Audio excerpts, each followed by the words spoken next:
Hi, my name is Raven. This is my first video for this channel, and my hopes are with this channel is that, first of all, I'm going to be sharing bits and pieces of myself, kind of like a vlog or a video journal, just to basically inspire someone, help others, and with hopes of getting coaching clients and possibly just really touching the lives of people, providing content that supports and shares parts of my story so that others can have support on their healing journey and know that they're not alone. And so I'm really hoping to build maybe like a community and just bring us together that are experiencing different things. And so today, this is just kind of my intro video. This is me saying hello to the world. This is me being vulnerable and sharing certain parts of myself with, again, hopes of helping someone. And so I want to start off, again, I'm Raven, I'm 30, I have a 3-year-old daughter. I probably won't ever share her name on here. I'm also in a new relationship, and so I'm pretty excited about that as well, and that's just a different part of my life, which I'm pretty sure I'll be sharing parts and stories of that as well. But in this moment, right here, right now, today, again, this is just my intro video. This is actually my second chance at doing YouTube. I have another YouTube channel, which I can link it below, and that is just kind of giving spiritual guidance and support like that. I kind of didn't stay consistent on that channel, I did not stay consistent on that channel just because it wasn't yielding the results as fast as I wanted it to. And so because of that, I didn't actually continue to water it and nourish it the way that I needed, and I didn't see the results that I could have. And so with this channel, I'm going into it with a different mindset. I'm not attached to the results. I'm just hoping that it can help who it can help, and who it can't, that's fine. You may not like the content, and that's okay. And so anyways, that's that. And so right now, I'm in a really big transitional part of my life. Just from April to like where we are at this exact second, I've graduated with my master's in psychology. I've released a book. I released my book actually in December. I haven't really been promoting it much yet. It's called She Unleashes Her Curly Locks, Letters to Them.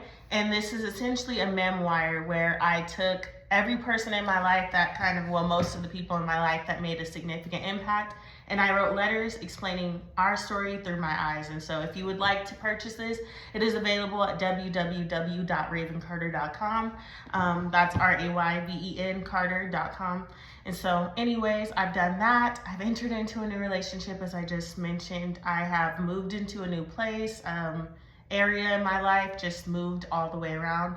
And simultaneously, I am going to court for an order of protection as well as custody court. And so these are all new things for me. Obviously, being a parent and entering into a new relationship and all that is not necessarily new, but doing them both at the same time is absolutely new for me.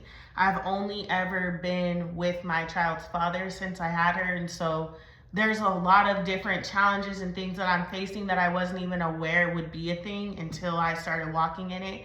And then also doing the custody court and doing the order of protection. Well, I already have it, and now he's contesting it. And so I'm having to go and fight for the reason that I got it in the first place, which was my safety, while still battling the things of learning how to co-parent with this person and still wanting to create a healthy dynamic for our baby and just creating a healthy dynamic for us, because this is somebody that I love and this is somebody that I was once in a relationship with. And so these are all different things that I'm having to learn how to navigate while walking into seasons of new.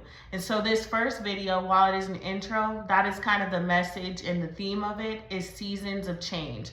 Just because you're walking into a new season doesn't mean that the old season completely just falls off. You still have to close chapters. You still have to go through certain steps and embody different parts of yourself to start navigating this. And what I'm learning as I'm walking through this, first of all, it's okay to cry.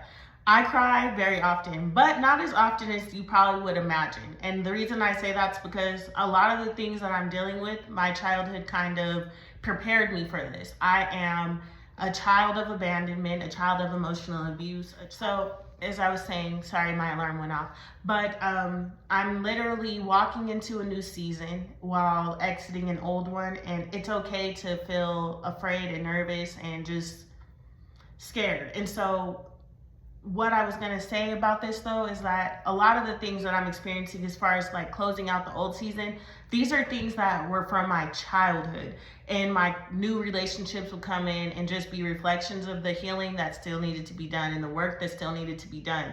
And so I know you hear that so often.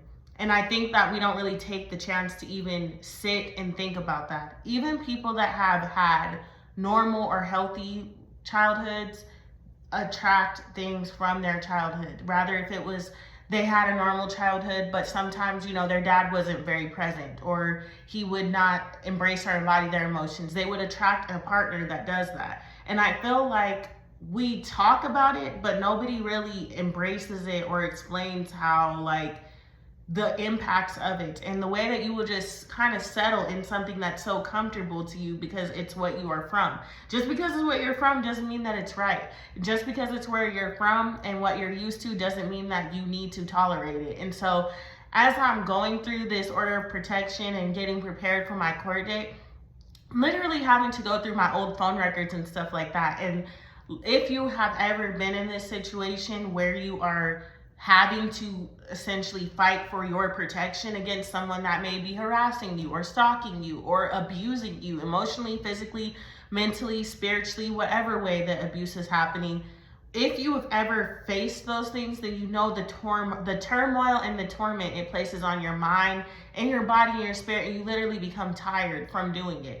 And you also have to defend why you need these things. It's not like you just get to go to court and say, hey, this person's completely crazy, I need support. No, you have to explain to a judge and show and tell why all of these things are necessary for your safety. And so in my case right now, I already have the order of protection in place, but this person is contesting it. And so I'm literally having to go to court now to prove why I need this order of protection. And so that's requiring me to dig into painful messages and relive events that I really don't want to relive things and retell stories that I'm tired of telling and tired of diving into and just tired of honestly feeling.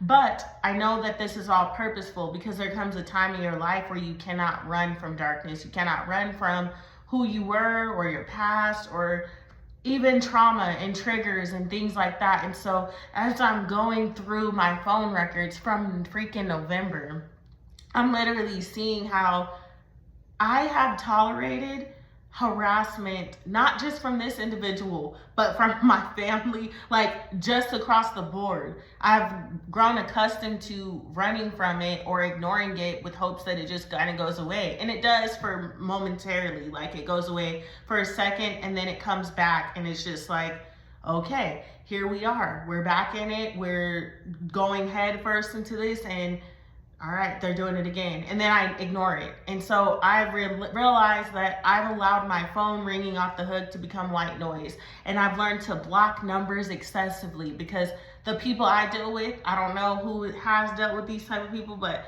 they don't just have that one number. They'll change their numbers, or they'll download texting apps, or they'll do whatever to contact you. I've even had family members email me harassing and hateful emails, and just be relentless with the attacks and making sure that the words that they're trying to speak to me, that poison, that venom, I'm making sure it hits my veins. And so in living that and walking through it last night and actually seeing like, dang, I literally normalized accepting harassment. I normalized it. It became a part of my past and like just something that was like, oh, it just is what it is.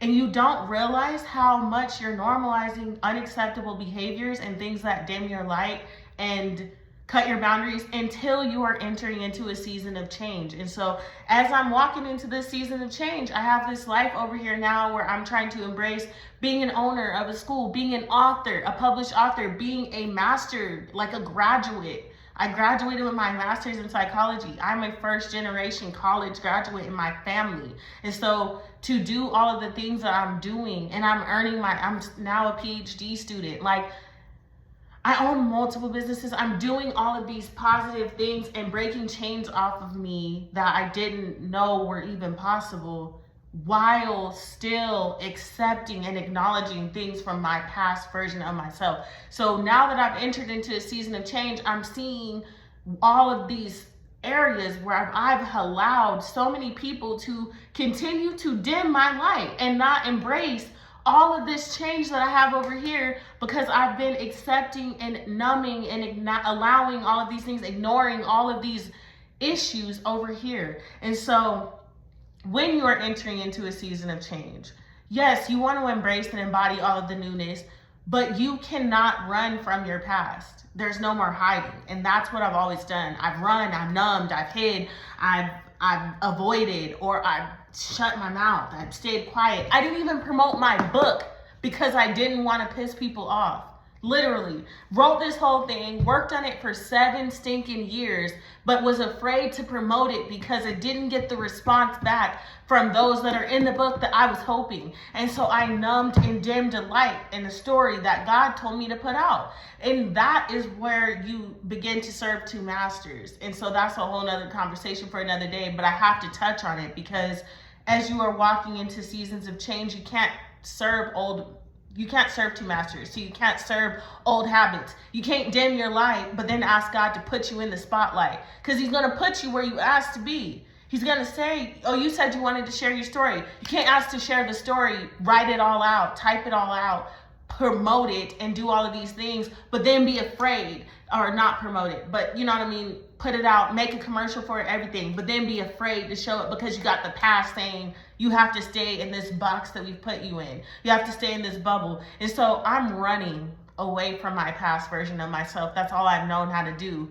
And I'm tired of running. So in this season now, I realized to fully embrace this season of change and this newness, this new Raven that I'm wanting to embody and embrace, I have to embody and incorporate the old Raven. I have to be willing and able to accept the parts of me that I was so afraid of showing. I have to be willing and able to move into new. I have to be willing and able to. So sorry about that. I had to go get my daughter situated. But anyways, as I was saying, you can't serve 2 masters, meaning you cannot move in the past version of yourself and the new version. And so as I'm preparing to embody this new season and really wanting to walk into that, I'm realizing now that it's time for me to stand up and come against my past in a way that I'm having to embrace and embody all of these things that I went through, closed doors, head on. And that looks like going into a courtroom against somebody that you once were really close with, against somebody that you shared wounds and past, like you shared yourself with. I actually really went into that relationship being completely honest, completely vulnerable, and giving every single part of myself to that person. As far as like telling this person everything, being really upfront about who I was, my past, my pain, all of these things. And those things ended up being what is being used to kind of break my spirit right now. And so having to go into this courtroom, having to stand up, having to face this, having to fight all of these things direct and head on is really uncomfortable for me. It's new for me because I run. I am so used to running.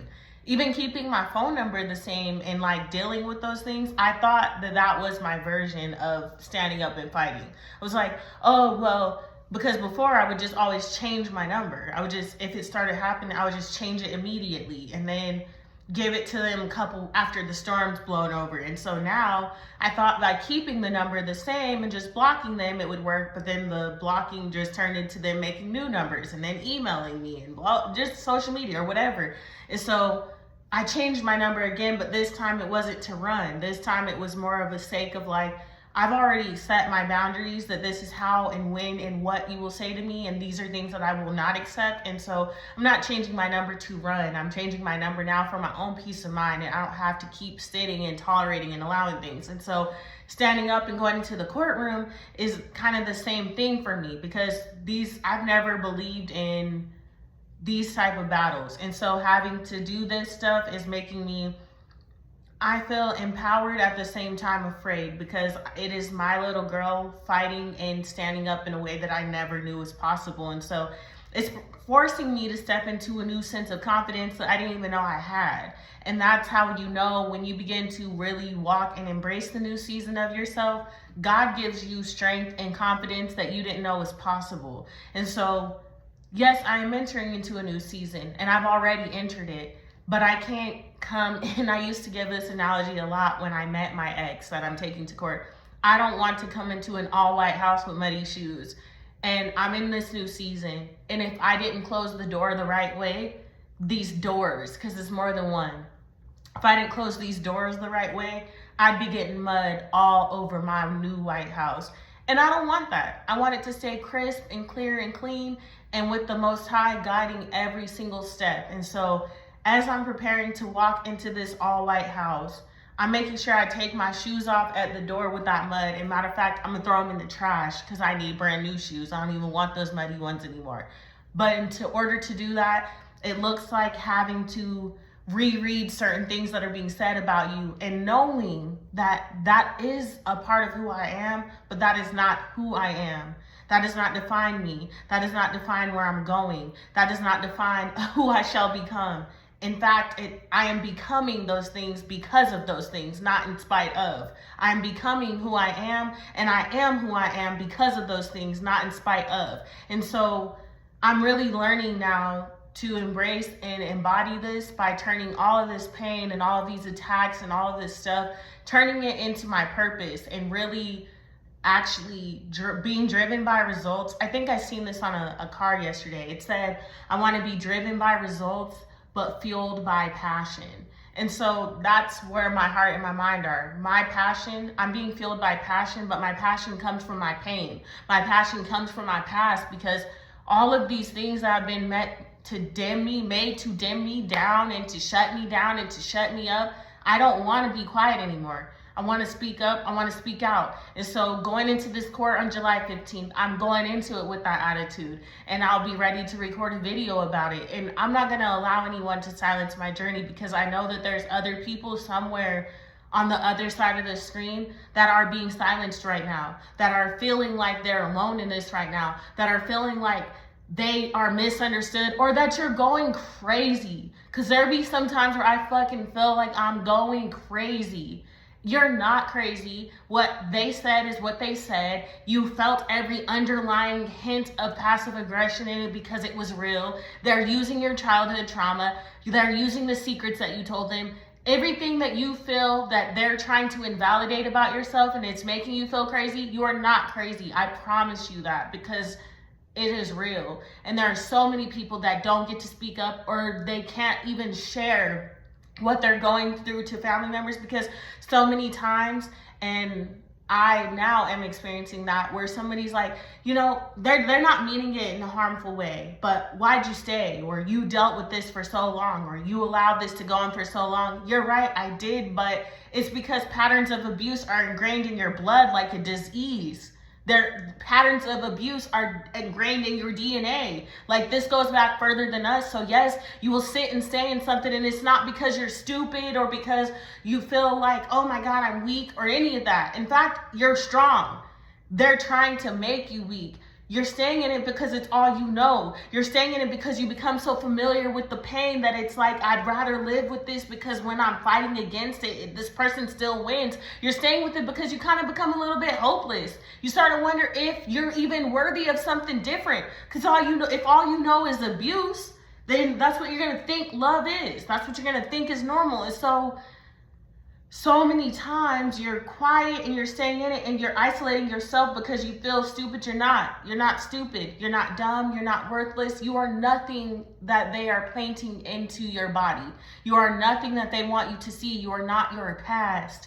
You can overcome this. You will overcome this, and you will succeed. And so embrace your season of change. And if you are in the season where you are still ingrained in living in your past, know that there is hope on the other side, and know that you have the strength and the courage to break free and to break through.